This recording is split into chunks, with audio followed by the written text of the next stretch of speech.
Assalamualaikum warahmatullahi wabarakatuh. Perkenalkan, nama saya Rifki Aufa Fikri. Saya dari KPI 5D dengan NIM 12240200130, yang mana di sini saya akan menjawab semua soal-soal yang telah diberikan oleh Ibu, yaitu soal dari ujian akhir semester. Langsung saja kepada yang pertama. Untuk soalnya itu ada beberapa hal yang harus dimiliki dai, antara lain apa aja itu. Yang pertama itu, seorang dai atau kita ketika menjadi seorang dai itu harus mempunyai ketakwaan dan juga keimanan. Kenapa? Karena seorang dai harus memiliki keimanan yang kuat dan juga ketakwaan yang tinggi kepada siapa itu kepada Allah Subhanahu wa taala. Yang mana hal ini merupakan pondasi utama dalam menjalankan tugas dakwah. Karena ketika kita menjadi seorang pendakwah itu akan menjadi contoh dan juga panutan bagi jamaahnya. Lalu yang kedua, kita itu atau seorang dai itu harus mempunyai pengetahuan agama yang mendalam. Dai harus memiliki pemahaman yang komprehensif dan juga mendalam tentang ajaran Islam, termasuk Al-Quran dan juga hadis-hadis yang sahih, fikih, tauhid, dan berbagai ilmu keislaman yang lainnya. Lalu yang selanjutnya, harus khusyuk dan juga khudu dalam beribadah. Dai harus memiliki ketekunan dan juga kesungguhan dalam beribadah. Sehingga apa? Sehingga ia dapat menjadi teladan bagi jemaah dalam menjalankan kewajiban agamanya. Lalu yang keempat itu kepekaan terhadap masalah umat. Dai itu harus memiliki kepekaan terhadap permasalahan yang dihadapi oleh umat, baik di bidang sosial, di bidang politik, di bidang ekonomi, dan juga di bidang budaya. Lalu yang selanjutnya yang kelima itu harus mempunyai kemampuan berkomunikasi. Dai itu harus memiliki kemampuan komunikasi yang efektif, baik dalam menyampaikan pesan dakwah, interaksi dengan jamaah, maupun dalam membangun hubungan dengan berbagai pihak. Yang selanjutnya, dai itu harus mempunyai kemampuan yang beradaptasi. Dan itu harus mampu beradaptasi dengan berbagai kondisi dan juga situasi, baik dalam berdakwah di lingkungan yang berbeda maupun dalam menghadapi berbagai karakter jemaah, karena jemaah itu mempunyai karakter masing-masing gitu ya. Terus harus mampu membangun kepercayaan. Dai itu harus mampu membangun kepercayaan dan kredibilitas di mata jamaah, sehingga pesan dakwah dapat diterima dengan baik.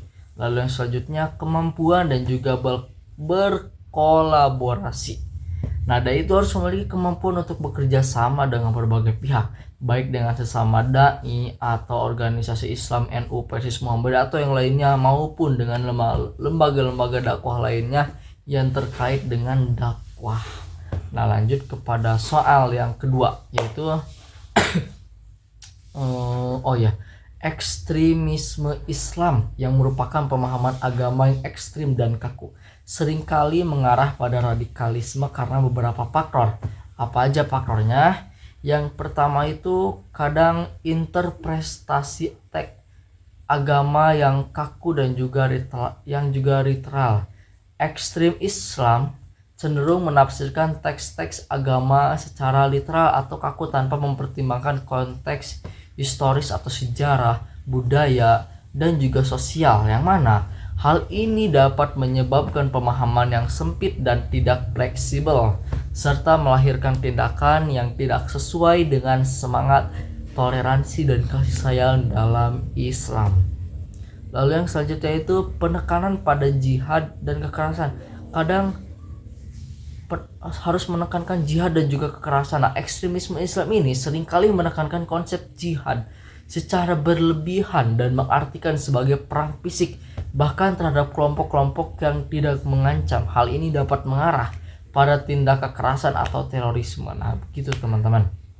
Selanjutnya itu pengaruh ideologi ekstrim dari luar. Ekstremisme ini dapat juga dipengaruhi oleh ideologi ekstrim dari luar negeri, seperti kelompok teroris internasional. Hal ini dapat terjadi melalui internet atau media sosial atau jaringan-jaringan teroris lainnya. Nah, selanjutnya tentang pemahaman Islam moderat. Berbeda dengan ekstremisme, Islam moderat menekankan pada pemahaman Islam yang seimbang, toleran, dan juga damai. Nah, mungkin berbicara tentang Islam moderat ada ciri-cirinya gitu ya.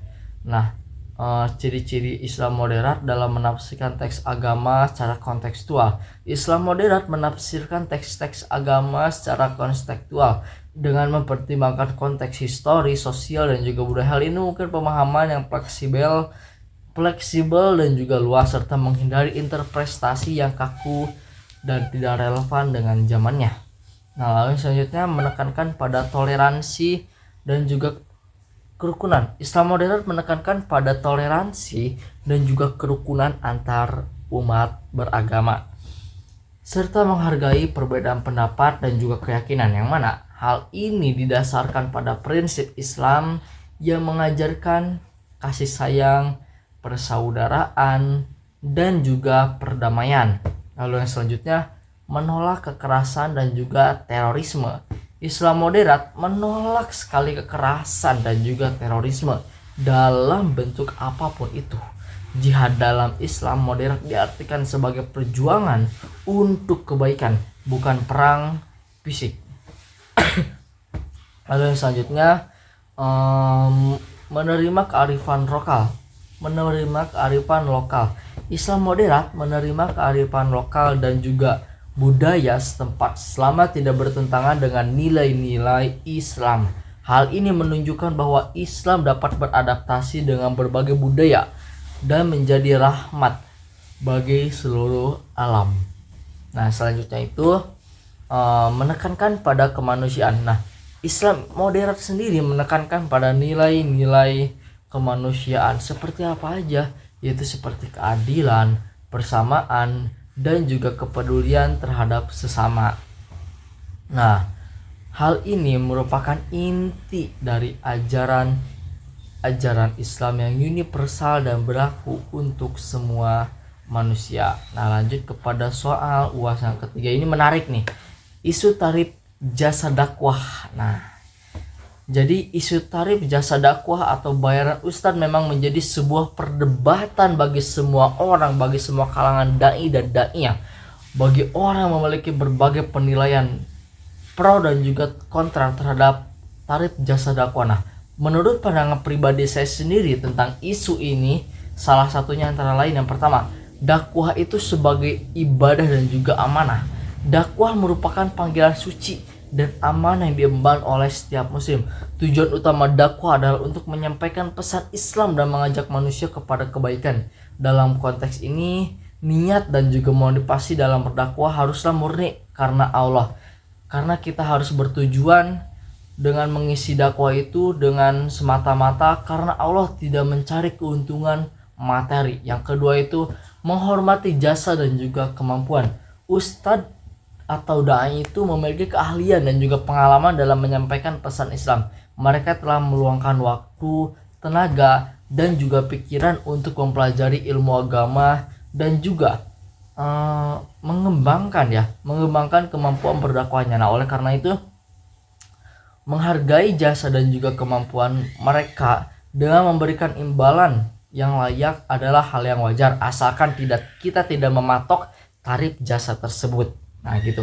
Lalu selanjutnya, kita itu harus menghindari eksploitasi dan komersialisasi. Penting untuk menjaga agar dakwah tidak terjebak dalam eksploitasi dan komersialisasi. Tarif jasa dakwah yang terlalu tinggi atau penawaran jasa yang terlalu berlebihan dapat menimbulkan kesan bahwa dakwah hanya sekedar bisnis.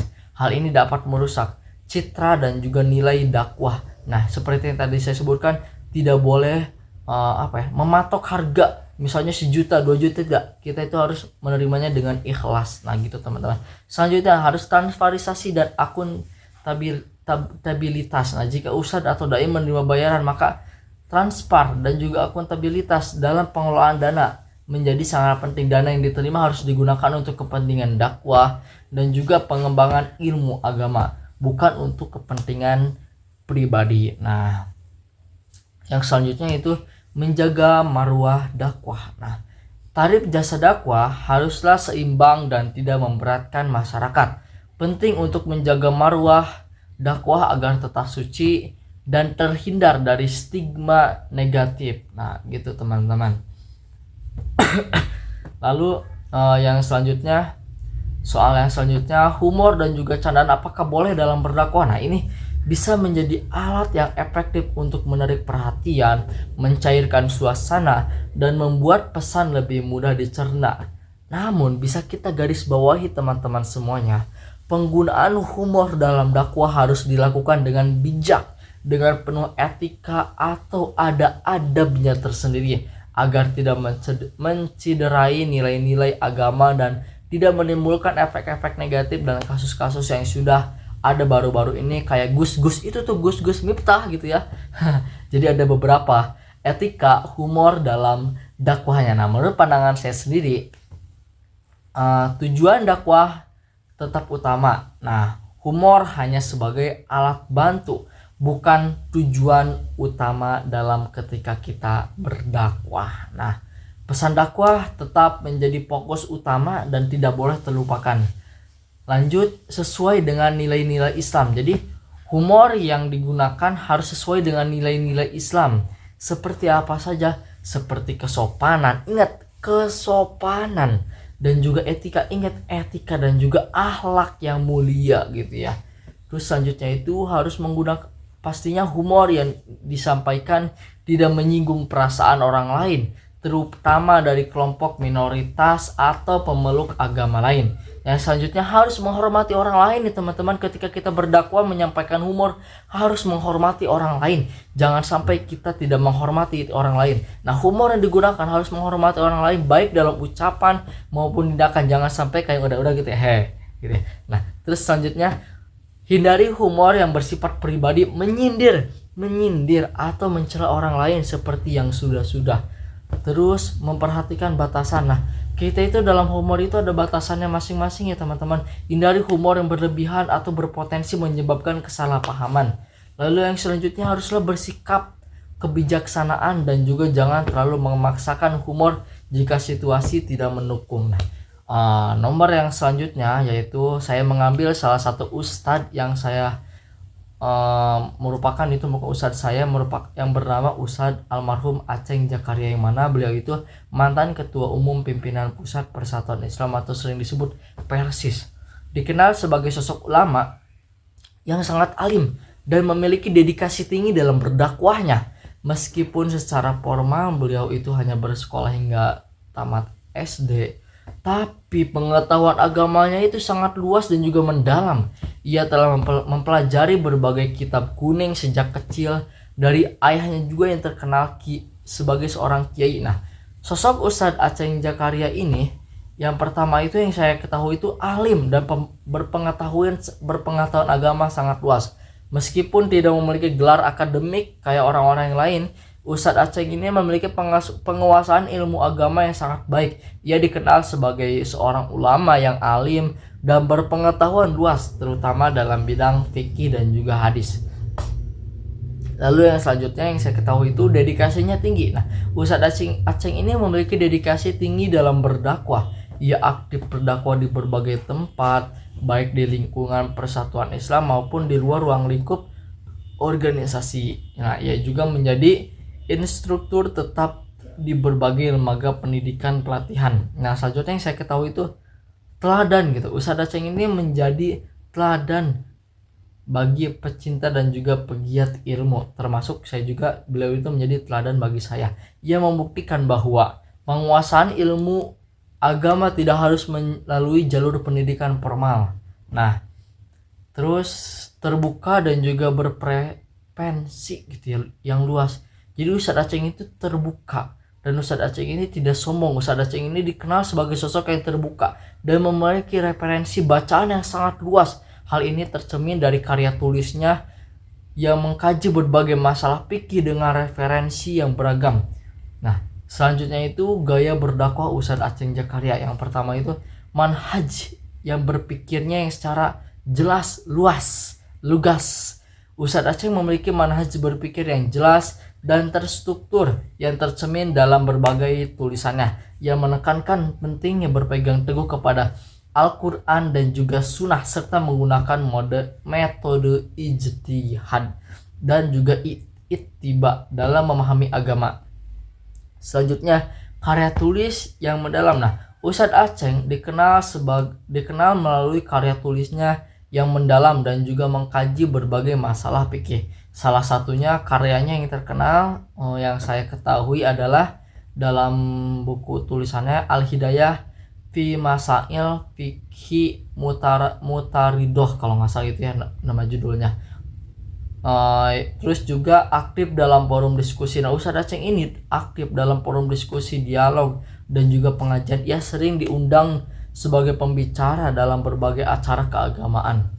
Lalu yang selanjutnya, beliau itu pimpinan di Majelis Tarbiyah PP Persis, pimpinan Pusat Persatuan Islam. Ustadz Aceng menjabat sebagai pimpinan di Majelis Tarbiyah pimpinan Pusat Persatuan Islam Persis. Nah, menurut saya gitu ya, dibanding banyak ulama lain, tentu saja keunikan Kiai Ustadz Aceng Zakaria adalah ketekunan dan juga kreativitasnya dalam menulis. Tidak mudah loh teman-teman menulis 100 lebih judul buku di tengah berbagai kesibukan, perjuangan sebagai mubalik dan pimpinan Persis. Beliau itu umurnya sudah tua gitu, tapi beliau bisa menulis sampai 100 lebih tulisan buku gitu yang bernama Ustadz Aceng Zakaria. Meskipun tidak pernah mengenyam pendidikan formal di Timur Tengah, nah, Kiai Ustadz Aceng Zakaria ini memiliki penguasaan bahasa Arab yang mumpuni. Nah, dari 103 judul bukunya, nah 33 judul bukunya itu ditulis dalam berbahasa Arab. Oh, Masya Allah, gitu, 33 judul bukunya ditulis dalam bahasa Arab, Masya Allah sekali. Nah, beberapa di antara bukunya termasuk kategori bestseller seperti yang saya ketahui itu Al-Hidayah fi Masail Fiqhiyah dalam Al-Mutaridiyah, Al-Musayyar fi ilmi Al-Nahwi dan Al-Kahfi fi ilmi Al-Sorfi gitu. Itu yang saya ketahui. Nah, setelah menjalani proses pendidikan, adab, beribadah, dan ilmu yang baik di lingkungan keluarganya, Ustadz Aceng kemudian dikirim oleh orang tuanya ke pesantren Persatuan Pajagalan Bandung, yang mana pesantren ini persatuan Islam nomor 1 yang ada di Indonesia. Nah, sejumlah ulama memang mendidik anak-anaknya dengan adab ibadah di rumahnya. Setelah adab dan ibadahnya baik, mereka mengirim anak-anaknya ke ulama-ulama lain untuk mempelajari berbagai bidang ilmu secara mendalam. Nah, untuk nomor jawaban nomor 5B tadi yang Ustadz Aceng Zakaria, jawaban dari nomor 5A. Nah, sekarang untuk nomor 5B yaitu membangun etika adalah tanggung jawab bersama, baik bagi para dai maupun masyarakat umum. Ada beberapa hal yang harus kita lakukan ketika kita berkontribusi dalam membangun etika dakwah. Yang pertama itu kita itu harus meningkatkan kualitas diri, mencari ilmu agama dengan sungguh-sungguh, dan mendalami berbagai aspek Islam. Hal ini penting untuk memastikan bahwa pesan dakwah yang disampaikan benar dan juga sesuai dengan ajaran Islam. Lalu yang kedua yaitu memperbaiki akhlak. Nah, memperbaiki akhlak dan perilaku sehari-hari agar menjadi contoh yang baik bagi orang lain. Seorang dai harus memiliki akhlak yang mulia dan menjadi uswatun hasanah. Apa itu uswatun hasanah? Menjadi teladan yang baik bagi orang lain. Lalu yang kedua yaitu menerapkan etika dalam berdakwah. Nah, apa saja menerapkan etika dalam berdakwah? Yaitu harus menghormati orang lain, baik dalam ucapannya maupun dalam tindakannya. Nah, hindari menyinggung perasaan orang lain, mencela orang lain, atau merendahkan orang lain. Lalu yang selanjutnya harus menjaga kesopanan etika. Nah, menjaga kesopanan juga etika dan juga sopan santun dalam berdakwah. Hindari bahasa yang kasar, yang vulgar, yang tidak pantas. Jangan sampai keluar ke bahasa-bahasa kasar, nggak etik, nggak logis ketika seseorang dai mengucapkan bahasa-bahasa yang kasar. Itu bukan seorang dai gitu ya. Nah, selanjutnya itu bersikap toleran terhadap perbedaan keyakinan dan juga pendapat. Hindarilah sikap fanatik dan juga memaksakan pendapat kita sendiri. Nah, meningkatkan peran lembaga dakwah. Nah, membuat pedoman etika dakwah, lembaga dakwah harus membuat pedoman etika dakwah yang jelas dan juga terstruktur. Nah, pedoman ini dapat menjadi acuan bagi para dai dalam menjalankan tugasnya. baik itu melakukan pengawasan dan juga evaluasi. Nah, melakukan pengawasan dan juga evaluasi lembaga dakwah harus melakukan pengawasan dan juga evaluasi terhadap kegiatan dakwah yang dilakukan oleh para dai. Nah, hal ini penting untuk memastikan bahwa kegiatan dakwah berjalan sesuai dengan etika dan juga nilai-nilai Islam yang ada gitu. Nah, mungkin itu yang bisa saya jawab dari pertanyaan-pertanyaan yang telah Ibu sampaikan dari soal nomor 1, nomor 2, nomor 3, nomor 4, nomor 5A dan juga nomor 5B. Mungkin sekian yang bisa saya sampaikan Ibu, kurang lebihnya mohon dimaafkan karena kesalahan datangnya dari pribadi saya sendiri dan kebenaran itu saya mengambil dari beberapa sumber jurnal yang ada dan saya baca-baca, saya pahami. Ketika saya sudah baca-baca dan sudah saya pahami, maka saya jawab di depan kamera gitu ya. Nah, mungkin sekian yang bisa saya sampaikan. Ditutup dengan doa, Robbana atina fid dunya hasanah wa fil akhirati hasanah wa qina adzabannar. Aqulu qauli hada astaghfirullah li wa lakum. Wassalamualaikum warahmatullahi wabarakatuh.